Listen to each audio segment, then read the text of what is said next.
అనంతమైన ఆత్మస్వరూపులకు నా హృదయపూర్వకమైన ఆత్మ ప్రణామాలు. మాస్టర్స్, దీనికి ముందు వీడియోలో మనము యమధర్మరాజు గారు తెలియజేసిన కర్మ సిద్ధాంతం గురించి, అలాగే ధర్మ సంకటాలు ఎదురైనప్పుడు కర్మను ఎవరి ఖాతాలో వేస్తారు, అనవసరమైన విషయాల్లో మనం నోటిని ఉపయోగించడం ద్వారా మనకు ఎటువంటి కర్మలు ప్రాప్తిస్తాయి, అవి భూలోకంలో మనల్ని ఎంతగా ఇబ్బంది పెడతాయి, ఈ విషయాలన్నింటి గురించి మనం తెలుసుకున్నాము.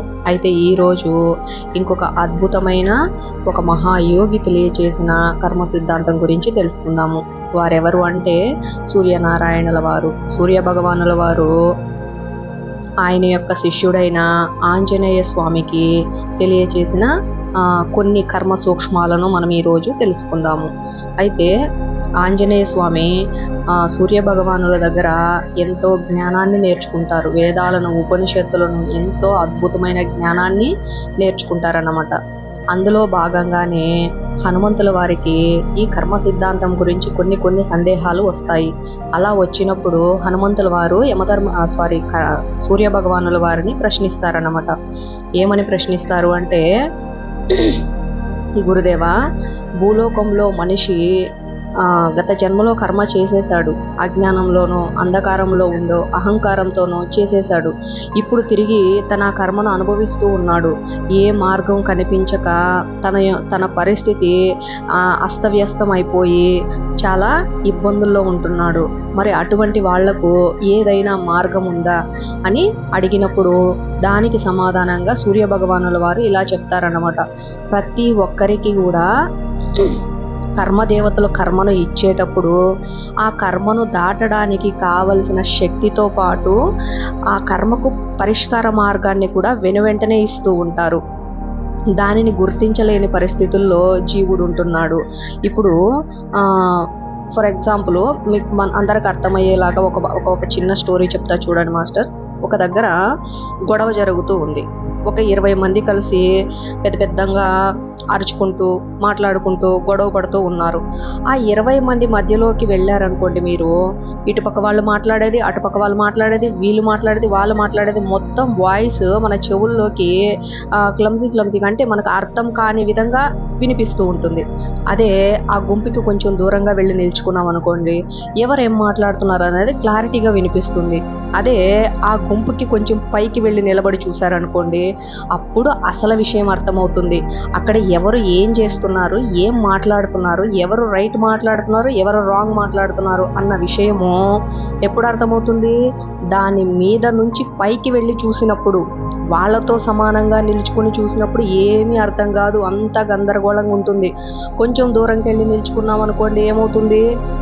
కొంచెం అర్థమవుతుంది.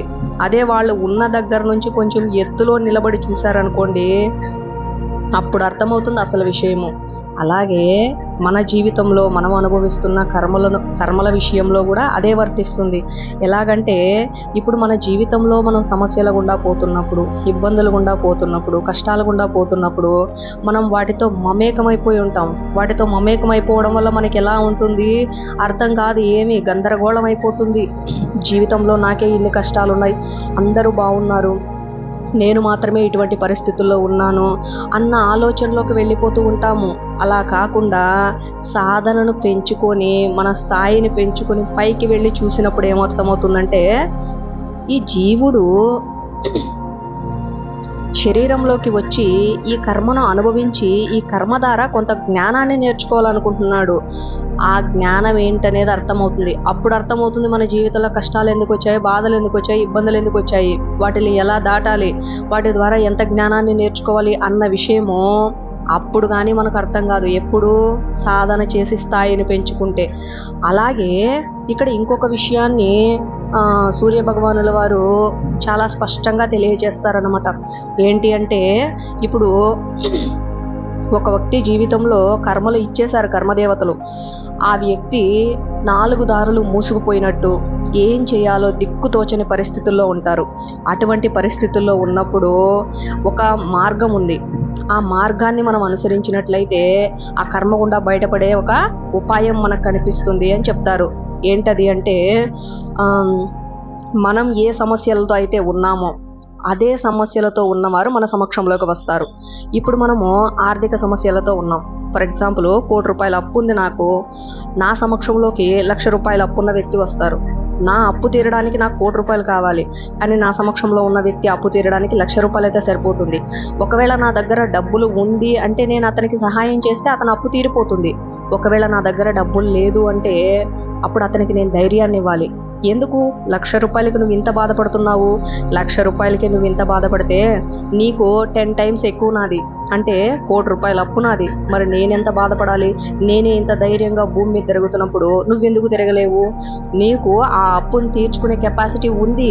నువ్వు ఇక్కడేం అన్యాయం చేయలేదు, మోసం చేయలేదు.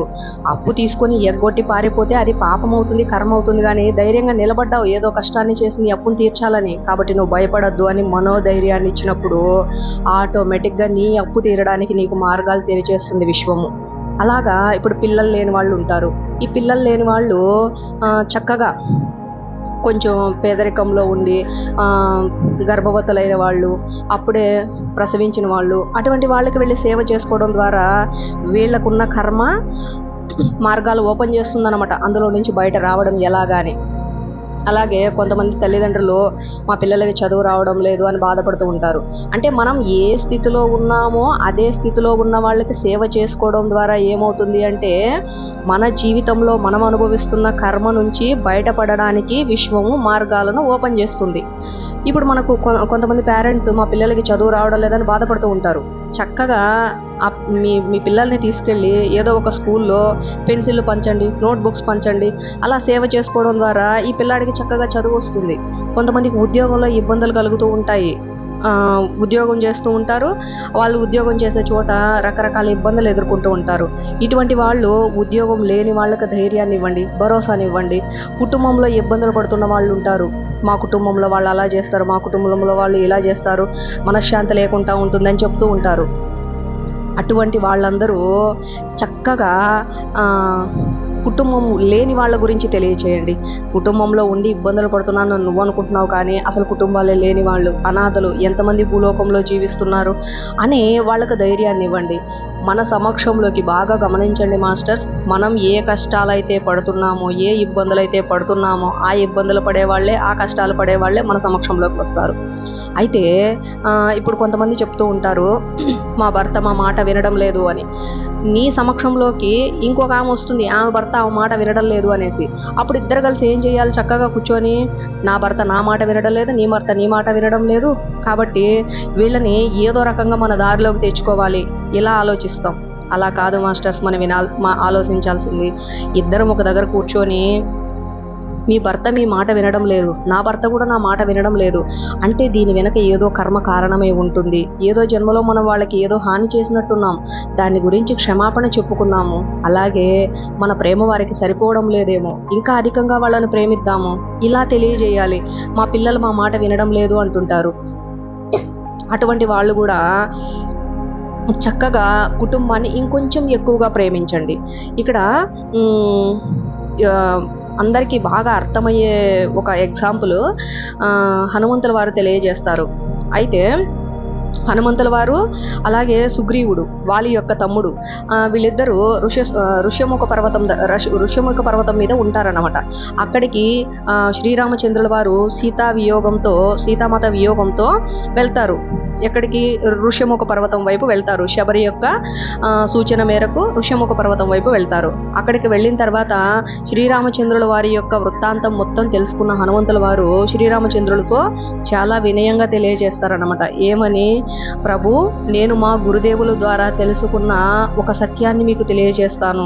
మీరు దాన్ని ఆచరించినట్లయితే ఇప్పుడు మీరున్న ఈ పరిస్థితుల్లో నుంచి బయటపడడానికి మీకు మార్గం కనిపిస్తుంది అని చెప్తారు.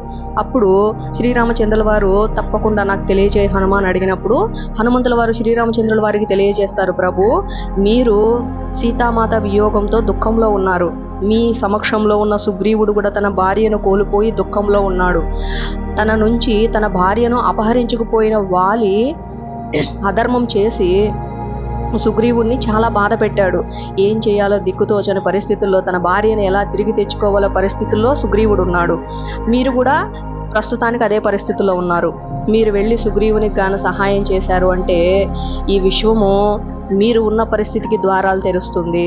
అప్పుడు మీరు సీతామాతను చేరే మార్గం కనిపిస్తుంది. కాబట్టి మీరు వెళ్ళి వారికి సహాయం చేయండి అని చెప్తారన్నమాట. వెంటనే శ్రీరామచంద్రుల వారు సుగ్రీవుని పక్షాన నిలబడి వాలిని సంహరించి వాలి దగ్గర ఉన్న భార్యను తీసుకొచ్చి సుగ్రీవుల వారికి ఇప్పించిన తర్వాత అప్పుడు వానర సైన్యం మొత్తం కలిసి సీతామాతను వెతకడానికి వెళ్తారు. ఈ కార్యం జరిగిన తర్వాత హనుమంతుల వారు వెళ్ళి సీతామాత జాడని తెలుసుకొస్తారు. ఎప్పుడైనా ఆలోచించారా మాస్టర్స్, రామాయణంలో కిష్కింధకాండలో ఈ ఘట్టాన్ని ఎందుకు పెట్టారు అని? ఎందుకు అంటే మనం ఉన్న సమస్యలు, మనం ఏ సమస్యలతో ఉన్నామో అటువంటి సమస్యలతో ఉన్న వాళ్ళే మన సమక్షంలోకి వస్తారు. ఇది కర్మ సిద్ధాంతము. కర్మ సిద్ధాంతం ప్రకారము మన దగ్గరికి అటువంటి సమస్యలు ఉన్న వారే వస్తారు. ఎందుకు? నేచర్ మనల్ని పరీక్షిస్తుంది. నీలాంటి సమస్యలు ఉన్న వాళ్ళు నీ సమక్షంలోకి వస్తే నువ్వు ఎలా ప్రవర్తిస్తున్నావు? వాళ్ళని అరుస్తూ కసురుకుంటూ తిట్టుకుంటూ నేనే ఇటువంటి పరిస్థితుల్లో ఉన్నా నేను నీకేం సహాయం చేస్తానని చెప్పి వాళ్ళని దూరంగా పెడుతున్నావా?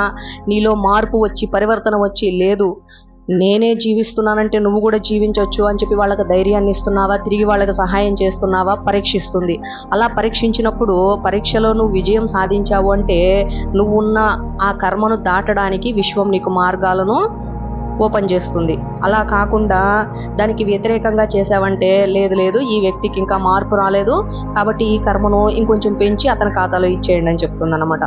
ఆ విధంగా గమనించండి మాస్టర్స్, మనం వెళుతున్న ఇబ్బందుల గుండా, మనం వెళ్తున్న బాధల గుండా వెళ్తున్నప్పుడు అవే బాధలు అవే ఇబ్బందులు ఉన్న వాళ్ళు మన సమక్షంలోకి వస్తారు. వాళ్ళని సాక్షాత్తు భగవంతులుగా స్వీకరించి వారికి మార్గాన్ని తెలియజేసినప్పుడు మనం ఉన్న కర్మను దాటడానికి మనకు కూడా మార్గాల విషయం ఓపెన్ చేస్తుంది అన్నమాట. ఈ విషయాన్ని సూర్య భగవానుల వారు హనుమంతుల వారికి తెలియజేస్తారు. అలాగే సేవ చేయడం ద్వారా మనము మన కర్మలను దూరం చేసుకోవచ్చు, మన కర్మలను దాటచ్చు అని చెప్పేసి సూర్య భగవానుల వారు హనుమంతుల వారికి తెలియజేస్తారు. హనుమంతుల వారు జీవితం మొత్తం చేసిన ఒకే ఒక పని ఏంటంటే సేవ. ఆ సేవ ద్వారా హనుమంతుల వారి జీవితంలో ఉన్న ప్రతి ఒక్క కష్టాన్ని, ప్రతి ఒక్క కర్మను దాటేస్తారు. త్రికరణ శుద్ధిగా సేవ చేస్తారు. ఒక టార్గెట్ని పెట్టుకున్నారు, జీవిత గమ్యాన్ని పెట్టుకున్నారు, దానికోసం నిరంతరం శ్రమిస్తూ సేవ చేశారు. సేవ అంటే మనం మొట్టమొదటగా గుర్తొచ్చే వ్యక్తి ఎవరు అంటే హనుమంతుల వారు. ఎంత చక్కగా ఆయన శ్రీరామచంద్రుల వారికి సేవ చేసుకుంటారు అంటే ప్రతి ఒక్క విషయంలో శ్రీరామచంద్రుడిని సేవించుకోవడమే ఆయన పని. ఆయనకు సేవ చేసుకోవడమే ఆయన జీవితం యొక్క ముఖ్య ఉద్దేశం. ఎందుకు? వాళ్ళ గురువు హనుమంతుల వారికి తెలియజేశారు సేవ చేయడం ద్వారా ఎటువంటి ఫలితాలు కలుగుతాయి అని. అలాగే మనం చాలామందిని చూస్తూ ఉంటాము. ఇప్పుడు ముసలోళ్ళు ఉంటారు, బాబు కొంచెం అది ఇట్లా ఇవ్వండి అన్నారనుకోండి, వీళ్ళు అహంకారంతో నువ్వు నాకు పని చెప్తావా అన్నట్టు చూస్తారు. కుటుంబాలలో ఉంటారు. కుటుంబాలలో ఇప్పుడు ఆ కుటుంబాలు తర్వాత విషయానికి వద్దాము. కడతాల్లో పత్రిసారు ధ్యాన మహిళా యాగాలు జరుగుతూ ఉంటాయి. అక్కడికి కొన్ని లక్షల మంది జనం వస్తారు, భోజనాలు తింటారు. పత్రిసార్ అక్కడ ఒక చక్కటి విషయాన్ని చాలా చక్కగా అమలుపరిచారన్నమాట. ఏంటది అంటే ఎవరు తిన్న పళ్ళెం వాళ్ళే కడుక్కోవాలి. వాళ్ళు గవర్నమెంట్ ఉద్యోగస్తులు కానివ్వండి, కోటీశ్వర్లు కానివ్వండి, బికార్లు కానివ్వండి, ఆడవాళ్ళు కానివ్వండి, మగవాళ్ళు కానివ్వండి, పిల్లలు కానివ్వండి, ఎవరైనా సరే ఎవరు తిన్న పళ్ళెం వాళ్ళే కడుక్కోవాలి. ఈ రూల్ పెడతారన్నమాట. అదేవిధంగా అదే రూలు ప్రతి ఒక్కరు ఇళ్లల్లో కూడా పాటించాలని చెప్తారు. కొన్ని ఇళ్లల్లో గమనించామంటే కొంతమంది పురుషులు కనీసం వాళ్ళు తాగే గ్లాసును కూడా వాళ్ళు పక్కకు తీసి పెట్టరు. నీళ్లు తాగుతారు, ఆ గ్లాస్ అక్కడే పడేస్తారు. భోజనం తింటారు, పళ్ళెల్లోనే చేతులు కడుక్కుంటారు, లేచి వెళ్ళిపోతూ ఉంటారు. ఇలా చేయడం వల్ల ఏమవుతుంది అంటే కుటుంబంలో ఉన్న వాళ్ళకి విసుగు అనిపిస్తుంది. ఇంకొకటి ఏంటంటే వాళ్ళు చేస్తున్న పనికి ఇంకొంచెం ఎక్కువ పని భారం అవుతుంది. ఆ సమయంలో ఈ పని చేస్తున్న వాళ్ళు ప్రేమతో చేస్తే ఓకే, అది మీకు కర్మగా రాదు. వీళ్ళు విసుక్కుంటానో తిట్టుకుంటానో అసహనంతోనో ఇక తప్పదురా చెయ్యాలి అన్న భావంతో చేశారంటే గుర్తుపెట్టుకోండి మాస్టర్స్, ఖచ్చితంగా అది మీ దగ్గరకు కర్మే వస్తుంది. అది కర్మయే వస్తుంది మీ దగ్గరికి. ఎందుకంటే మనం మనసు సంతోషించి మనం ఆనందంగా ఉండి ఏ పనినైతే చేస్తామో అది అవతల వాళ్ళ జీవితంలో పుణ్యంగా వెళ్తుంది. మనం బాధపడుతూ అవతల వాళ్ళకి ఏ పనినైతే చేస్తున్నామో అది పాపంగానే వెళ్తుంది, అంటే చెడు కర్మ రూపంలో వెళ్తుంది. కాబట్టి మనకు చేతనైన పనులు మనం చేసుకోగలిగిన పనులు మనమే చేసుకోవాలి. వాటిల్ని అవతల వాళ్ళ దగ్గర చేయించుకోవడం ద్వారా ఏమవుతుందంటే అవి కూడా కొన్ని ఎక్స్ట్రా కర్మల కింద వస్తాయి. ఈ విషయాన్ని, ఇంత సూక్ష్మమైన విషయాన్ని మన గురుదేవులు ఎంత చక్కగా నేర్పించారు ధ్యానులందరికీ అంటే, అక్కడ ప్రతి ఒక్కరూ తింటారు, చక్కగా వెళ్ళి వాళ్ళ పళ్ళెం వాళ్ళే కడుగుతారు, తీసుకెళ్ళి అక్కడ పెట్టేసి వచ్చేస్తారు. అంత క్రమశిక్షణ నేర్పిస్తారన్నమాట. అలాగా మన పనులు మనమే చేసుకోవడం.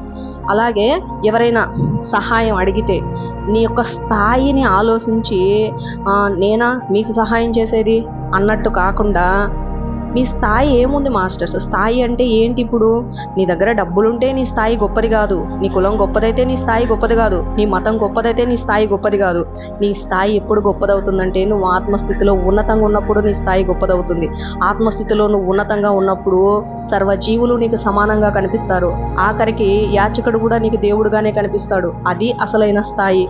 అటువంటి స్థాయిని మనం ఆభరణంగా చేసుకోవాలి. కానీ అహంకారాన్ని ఆభరణంగా చేసుకొని సాక్షాత్తు పరమాత్ముడే మన సమక్షంలోకి వచ్చి నాకు సేవ చేయనాయన, ఇదిగో ఆ కొంచెం మంచినీళ్ళు ఇవ్వు, ఈ పని చేసి పెట్టు నాయన, ఆ సహాయం చేయనాయన అని సాక్షాత్తే ఆ పరమాత్ముడు మన సమక్షంలోకి వచ్చి మన సహాయం కోరితే, అహంకారాన్ని ఆభరణంగా ధరించిన మనము నీకు నేను చెయ్యాలా అని అహంకారంతో అవకాశాన్ని వదులుకున్నాము అంటే మనకు మళ్ళీ ఎటువంటి స్థితి కలుగుతుందనేది మనమే ఆలోచించుకోవాలి.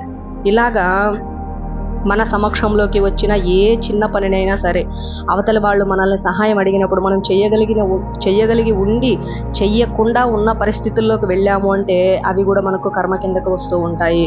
ఇలా ఎన్నో సూక్ష్మమైన విషయాలను సూర్య భగవానుల వారు హనుమంతుల వారికి తెలియజేస్తారు. అలాగే ఈ ప్రేమ ద్వారా, ఇప్పుడు సేవ ద్వారా మనం కర్మలను దాటచ్చు. ఎలాగా? మన ఏ సమస్యలతో ఉంటామో ఆ సమస్యలతో ఉన్న వాళ్ళు మన సమక్షంలోకి వచ్చినప్పుడు వాళ్ళకి మనం సేవ చేసుకోవడం ద్వారా మనం ఆ కర్మ నుంచి బయటపడే మార్గం మనకు నేచర్ చూపిస్తుంది. దాని ద్వారా మనం బయటపడవచ్చు. ఒకటో మార్గం. రెండవది ఏంటి అంటే ప్రేమించడం ద్వారా, అధికమైన ప్రేమను ఇవ్వడం ద్వారా మనము మన కర్మల నుంచి బయటపడచ్చు అని చెప్తారు. అది ఎలాగా అంటే, ఇప్పుడు చూడండి, ఒక చెట్టును తీసుకోండి. చెట్టు ఒక చిన్న మొలకగా వచ్చినప్పుడు మనం ఒక చిన్న విత్తనాన్ని భూమిలో వేస్తాము. అది మెల్లమెల్లగా పెరిగి చిన్న చెట్టు అవుతుంది. దానికి పువ్వులు వస్తాయి, దాని నుంచి చిన్న పిందెలు వస్తాయి, దాని నుంచి కాయలు వస్తాయి, అదే ఆ చెట్టే పెరిగి పెరిగి పెద్దదయ్యి దాని నుంచి పండ్లు వస్తాయి.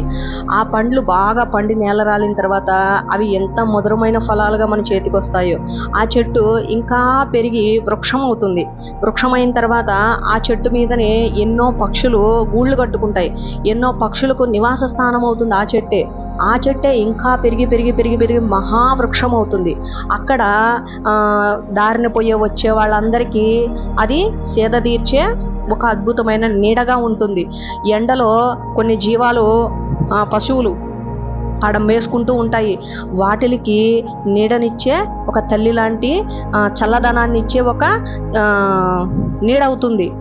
ఇలాగా తన మొదటి నుంచి, తన జీవితం ఆరంభం నుంచి తను పెరుగుతూ ఉన్న కొద్దీ తను ప్రేమను పంచడమే చూపిస్తుంది చెట్టు.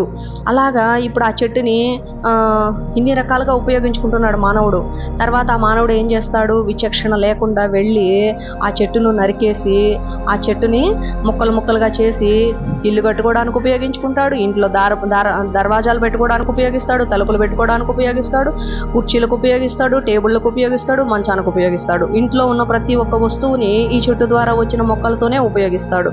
అయితే ఇక్కడ ఒక పాయింట్ బాగా గుర్తుపెట్టుకోండి మాస్టర్స్. ఇలా చెట్టులను నరకడం వల్ల మనకు కర్మ వస్తుంది అంటే ఎలాగా మాస్టర్? ఇప్పుడు మాకు చెట్టు అవసరం కదా, ఇంట్లో కుర్చీలు అవసరం, ఇంట్లో తలుపులు అవసరం, ఇంట్లో దర్వాజాలు అవసరం, మంచాలు అవసరం కదా, మరి ఎటువంటి సందర్భాల్లో మనం ఆ చెట్టును తీసుకోకూడదా అంటే ఇక్కడ మనకు సీతామాత ఒక చక్కటి మార్గాన్ని చూపించారు. ఏంటా మార్గం అంటే, నువ్వు ఒక చెట్టుని నరికి తీసుకొని మీ ఇంటికి వస్తున్నావు అంటే మొట్టమొదటిగా నువ్వు చేయాల్సిన పని ఏంటంటే ఆ చెట్టుతో చెప్పుకోవాలి. ఏమని చెప్పుకోవాలి?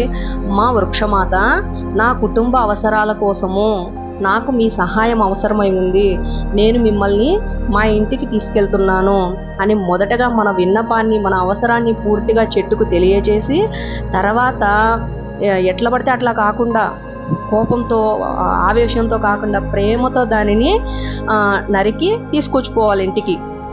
అలా తీసుకొచ్చుకున్న తర్వాత నువ్వు ఒక చెట్టును నరికితే దాని స్థానంలో 2 చెట్లు వెయ్యాలి.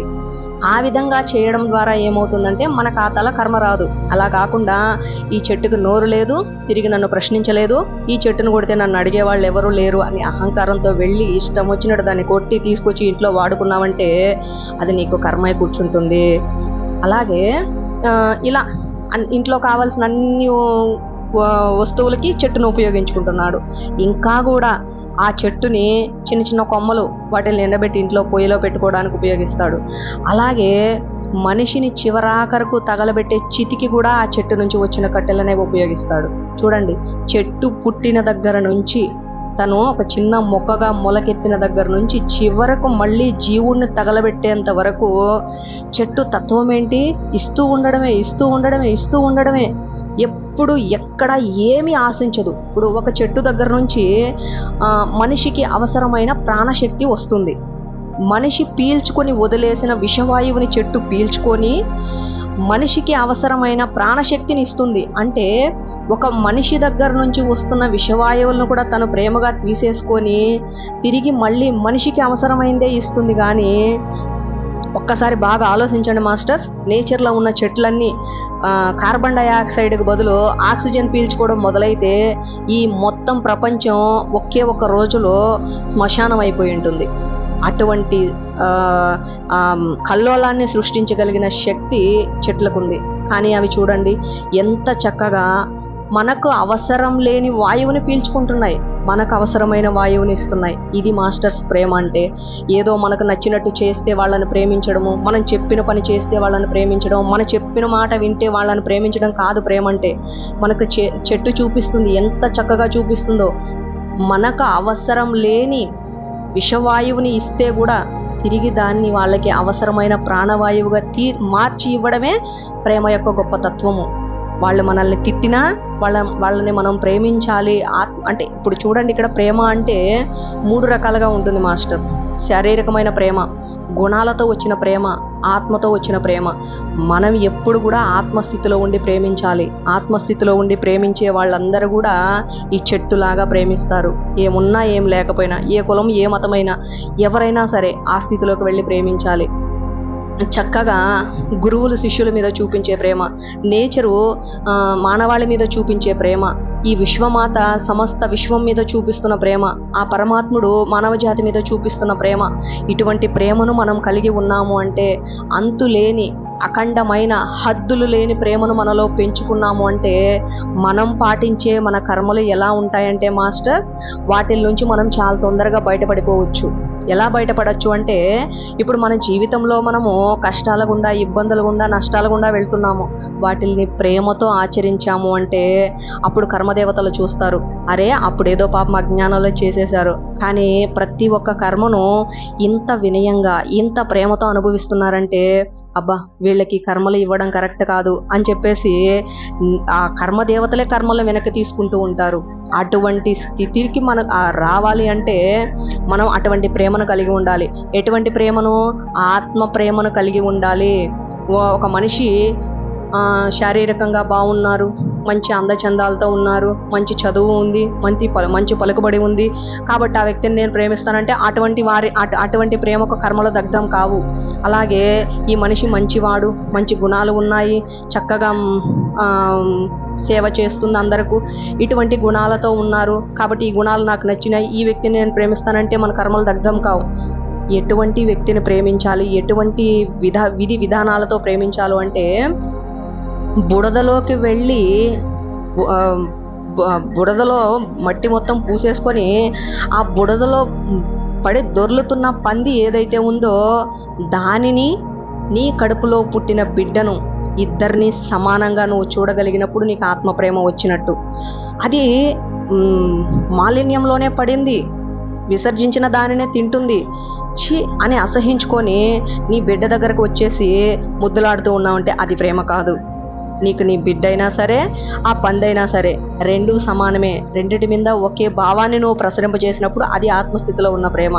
అలాగే శారీరకంగా ఏముంది మాస్టర్స్, ఓ కప్పు పెరుగన్నం తినేసి 3 పూట్లకు మహా అంటే ఎంత, ఓ 2 గ్లాసుల బియ్యం అయితే సరిపోతుంది. చక్కగా శరీరము సౌఖ్యంగా ఉండడం కోసం, శరీర రక్షణ కోసము మంచి శుభ్రమైన వస్త్రాలను ధరిస్తే సరిపోతుంది. జీవనాధారం కోసం ఆ పరమాత్ముడు చూపించిన ఏదో ఒక పని చేసుకుంటూ ఉంటే మన జీవితం వెళ్ళిపోతుంది. కానీ ఆత్మకు అలా కాదు మాస్టర్స్. శ్రమ చేయాలి, నిరంతరం శ్రమ చేస్తూ ఉండాలి, నిరంతరం సేవ చేస్తూ ఉండాలి. కొంచెం సేపు ఉండి వెళ్ళిపోయే కష్టాన్ని చూసి భయపడ్డాము అంటే మన కర్మలు ఎప్పుడు తీరుతాయి మాస్టర్స్? అలా కాకుండా ఇప్పుడు అప్పులు ఉన్నాయనుకోండి, ఎవరికైనా అప్పులు ఉన్నాయనుకోండి, ఏం నష్టం లేదు, ఈ రోజు కాకపోతే రేపు తీర్చుకుంటాము. బాధలు ఉన్నాయనుకోండి, కొంచెం రిస్క్ అయినా పర్వాలేదు, భరించామంటే తీరిపోతాయి. కానీ తిరిగి అవే బాధలను, అవే అప్పులను, అవే కష్టాలను ఇతరులకు పెట్టారంటే కానీ మాస్టర్స్ బాగా గుర్తుపెట్టుకోండి, ఎన్ని జన్మల కర్మలై మన సమక్షంలోకి తిరిగి అవి వస్తాయో మనం ఊహించలేము. మన దగ్గరికి వస్తున్నాయంటే అవే పనులు మనం తిరిగి ఇతరులకు చేయడం ద్వారా అవి మళ్ళీ రెట్టింపై మన దగ్గరకు వస్తాయి. ఇప్పుడు గోడకు కొట్టిన బంతి మనం ఎంత ఫోర్స్తో బంతిని గోడకు కొడతామో అంతకంటే డబుల్ ఫోర్స్తో మన దగ్గరకు వస్తుంది.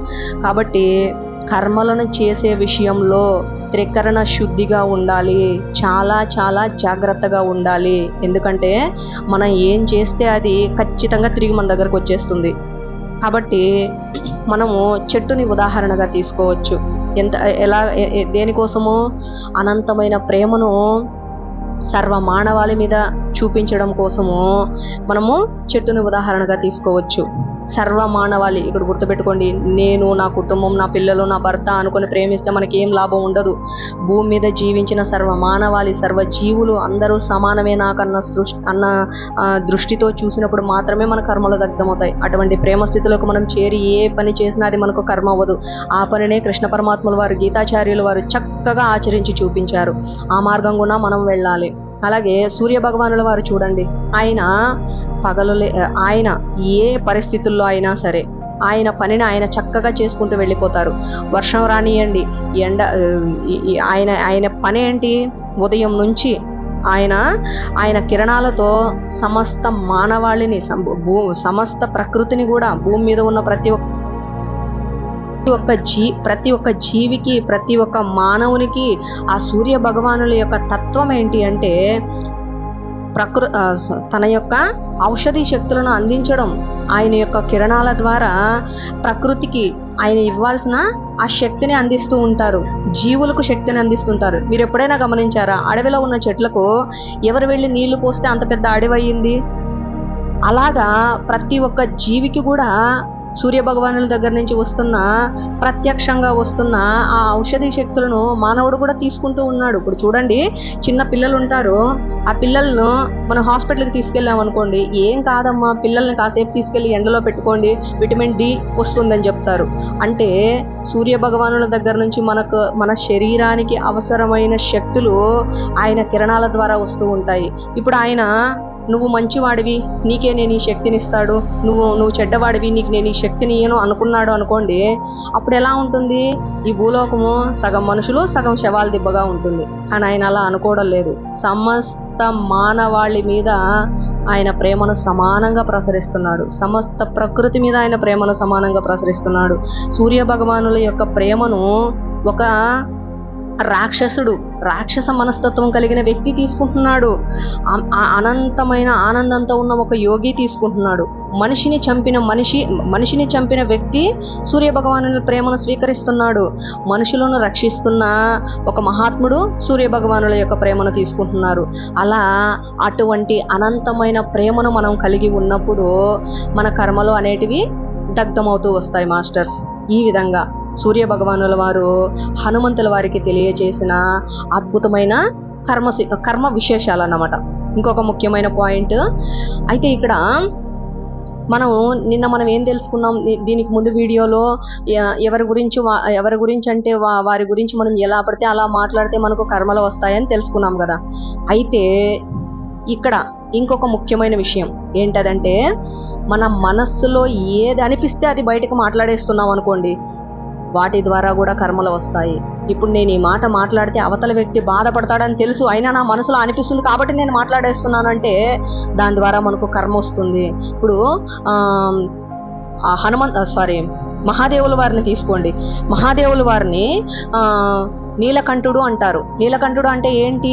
ఆయన యొక్క కంఠంలో విషాన్ని దాచినవాడు. హాలాహలం వచ్చినప్పుడు హాలాహలాన్ని మింగేస్తే దాన్ని కడుపులోకి పంపించకుండా, బయటకు పంపించకుండా కంఠంలో దాచుకున్నాడు. కడుపులోకి పంపిస్తే మహాదేవునికి ఇబ్బంది, బయటికి వస్తే సమస్త మానవాళికి ఇబ్బంది, కాబట్టి దాన్ని కడుపులోనే దాచేసుకున్నాడు. ఇదే మనందరికీ నేర్పించాలి అనుకుంటున్నాడు కాబట్టి ఆయన నీలకంఠుడు అని సంబోధించారు. అంతేకాని ఎన్నో ఏళ్ల క్రితం, అంటే కొన్ని వందల వేల సంవత్సరాల క్రితం మహాదేవుడు చేసిన అద్భుతాన్ని మనం రోజు తలుచుకుంటూ ఆయన్ని స్తుతిస్తూ ఆయన పొగుడుతూ ఉండడం వల్ల ఏం రాదు. ఆయన నీలకంఠుడని పిలిపించుకుంటున్నాడు అంటే, మహాదేవుని నీలకంఠుడని పిలుస్తున్నారంటే అలా పిలిచే వాళ్ళందరికీ ఒక సత్యం తెలియాలి. ఏంటి ఆ సత్యము అంటే, నీ మనసులో ఏదనిపిస్తే అది నువ్వు బయటకి చెప్పేస్తున్నావు, నీ మనసులో ఏదనిపిస్తే అది నువ్వు బయటకు మాట్లాడేస్తున్నావు, దాని ద్వారా అవతల వాళ్ళు ఇబ్బంది పడుతున్నారు అంటే అది నీకు కర్మ అవుతుంది. అది కాదు మనం చేయాల్సింది.